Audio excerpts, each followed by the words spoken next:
Bismillahirrahmanirrahim. Yaitu tentang pengertian manhaj salaf dan salafiyah menurut bahasa, istilah dan zaman. Ini hanya beberapa aja yang saya bacakan di bab yang pertama di buku ini, di buku Mulia dengan Salaf di bab yang pertama. Kalau disebutkan nanti manhaj, ya. Kalau kita sering menyebutkan tentang manhaj, apa itu manhaj? Allah berfirman dalam surah Al-Maidah ayat 48, "Likullin ja'alna minkum syir'atan wa minhaja." Untuk setiap umat di antara kamu kami berikan aturan dan jalan yang terang. Minhaj, itu jalan yang terang. Kata Abdullah bin Abbas radhiyallahu anhu menafsirkan tentang minhaj atau manhaj ini artinya jalan dan syariat. Sedangkan menurut istilah manhaj adalah kaidah dan ketentuan yang digunakan bagi setiap pembelajaran ilmiah.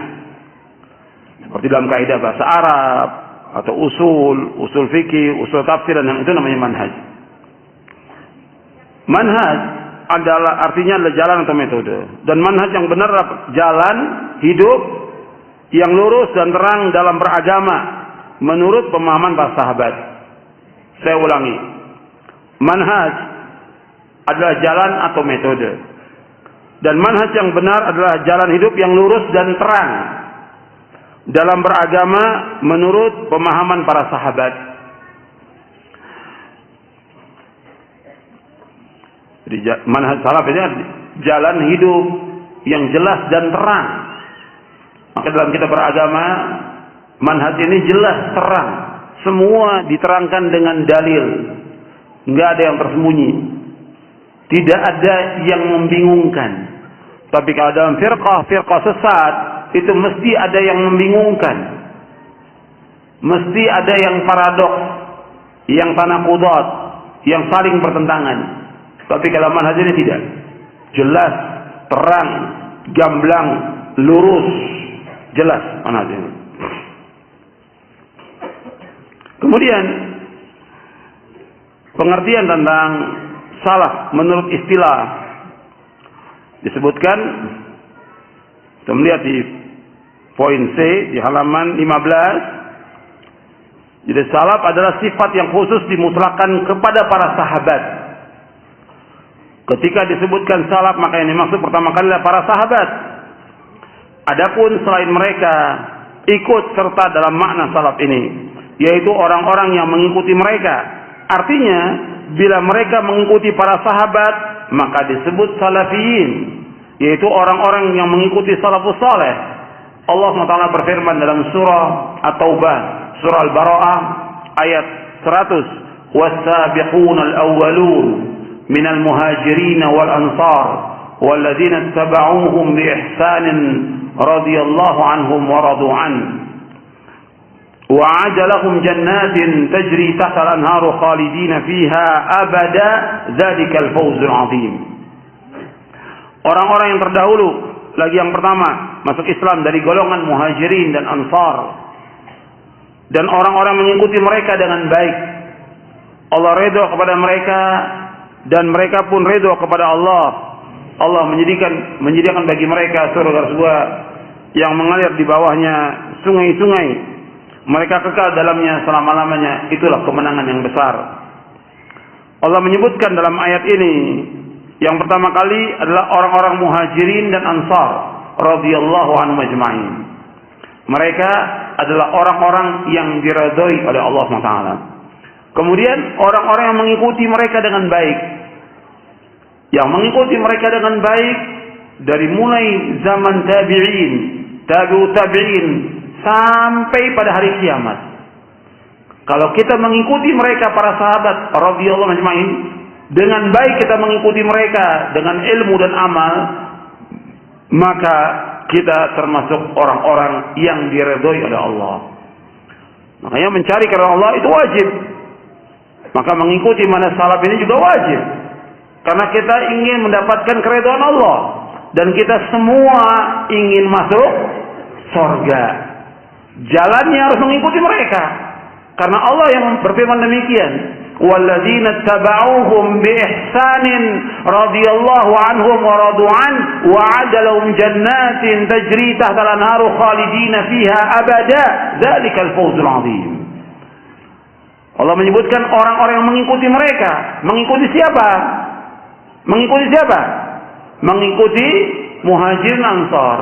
Di antara kita ada nggak yang namanya Muhajirin Ansar? Tidak ada. Yang sebelum kita juga tidak ada.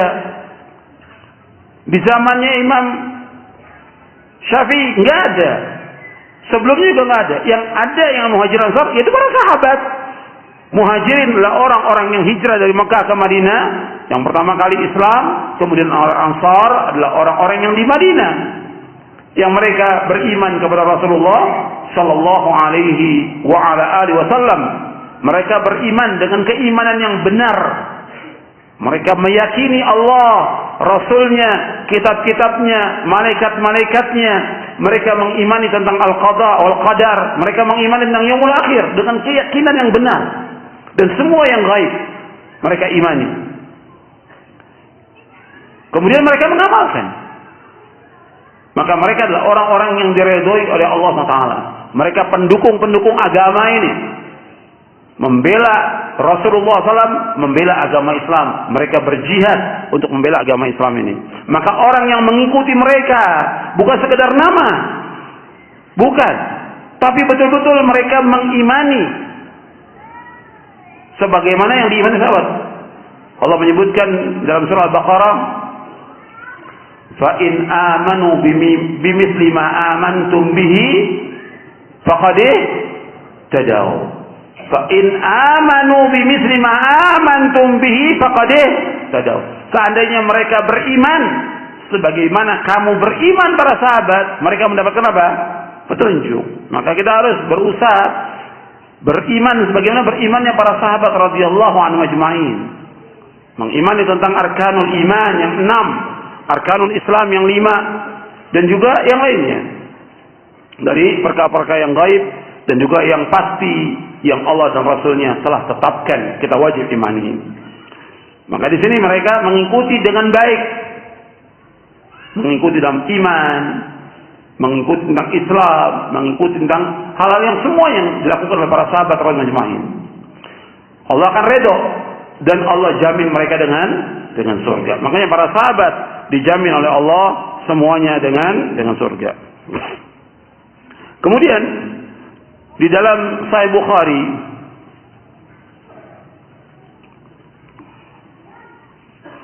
sahabat radhiyallahu anhum, Nabi menyebutkan tentang sahabat ini itu merupakan khairun nas, sebaik-baik manusia.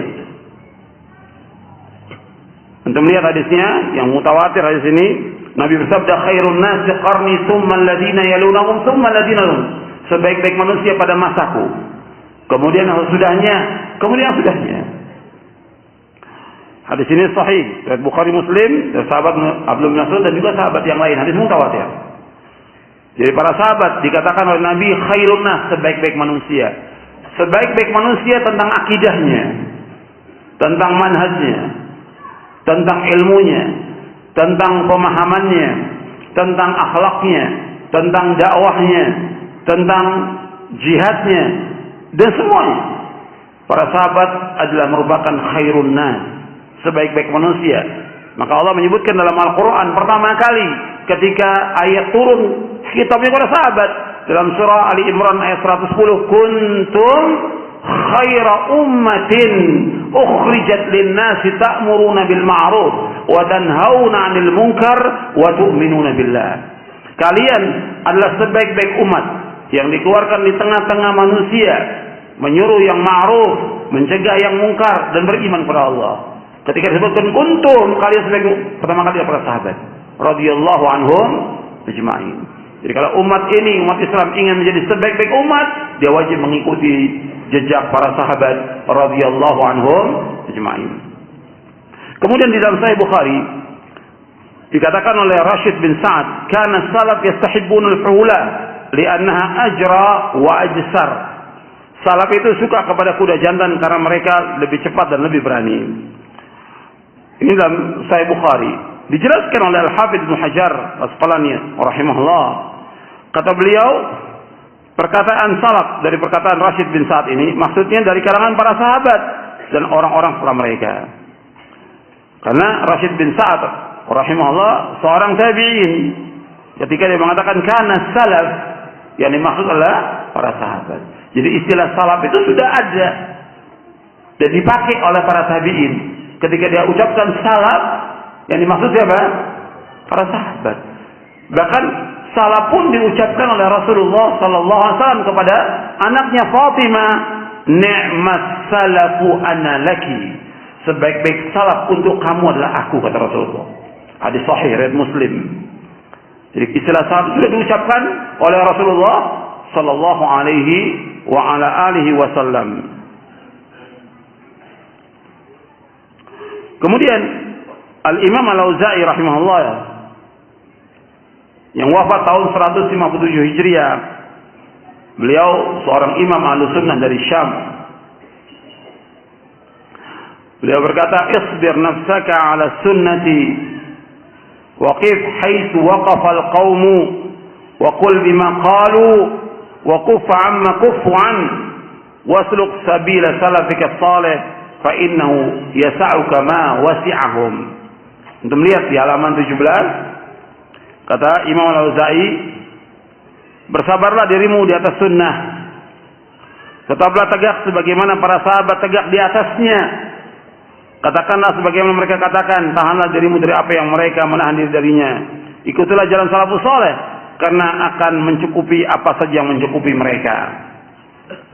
Disebutkan dalam syarah usul i'tiqad Ahlussunnah wal Jamaah. Jadi kita disuruh sabar di atas sunnah Nabi.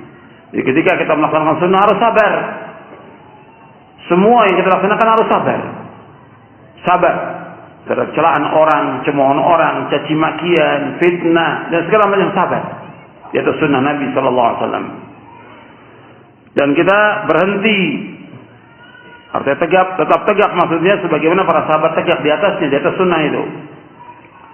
Katakan apa yang mereka katakan, yang mereka ucapkan, mereka katakan. Yang mereka menahan diri, tidak mengatakan, jangan kita ucapkan. Dan ikutilah jejak salafus saleh. Sesungguhnya mencukupi kamu apa yang mencukupi mereka. Kemudian ikhwan fillah, jazakumullah, bahwa mana salafiyah, nisbat kepada salaf ini penisbatan yang baik kepada manhaj yang benar, bukan yang aib. Makanya Syekhul Islam Ibnu Taimiyah rahimahullah yang wafat tahun 728 Hijriah, untuk melihat di halaman 19,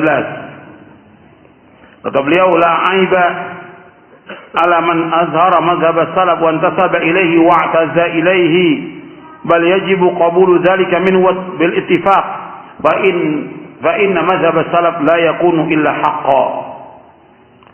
Bukanlah merupakan aib bagi orang yang menampakkan mazhab salaf dan menisbatkan dirinya kepadanya, bahkan wajib menerima yang demikian darinya berdasarkan kesepakatan para ulama, karena mazhab salaf tidak lain kecuali kebenaran. Ikhwan fillah, jazakumullah, bahwa istilah salaf ini bukan istilah yang baru. Ini sudah digunakan sejak zaman Nabi SAW, dan ini menunjukkan kepada satu golongan yang tetap berpegang teguh kepada Al-Quran dan Sunnah menurut pemahaman yang benar. Karena umat ini, kata Rasulullah, akan berpecah belah menjadi 73 golongan, kata Rasulullah SAW. 72 masuk neraka, 1 yang masuk surga. Rasulullah yang bersabda demikian, bukan kata ustaz, bukan kata ulama. Yang mengatakan umat Islam berpecah menjadi 73 golongan, yang berkata siapa?